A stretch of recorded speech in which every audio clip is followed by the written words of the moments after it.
ये अमन कोई नाम नहीं है, नहीं है।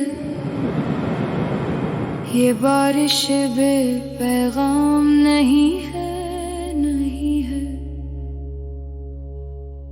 जो इसको फकत फतह का अंजाम समझते, उन सोचों में कोई भी निजाम नहीं है, नहीं है। ये मिट्टी तो खुद कुछ भी उगा लेती नहीं है। मेहनत के बिना इसका कोई काम नहीं है, नहीं है। जो सुलह को सौदों के तराजू में रखें, उन हाथों में सच्चाई का पैगाम नहीं है, नहीं है।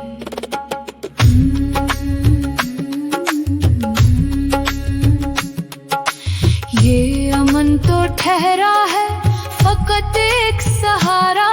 ये खुद कोई हासिल कोई आराम नहीं है, नहीं है। जो आग को खुद अपने ही घर में जलाएं, उन लोगों को फिर कोई इल्जाम नहीं है, नहीं है।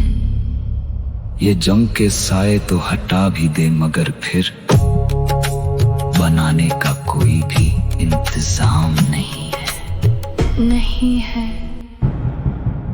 हमने भी सुना था ये सुख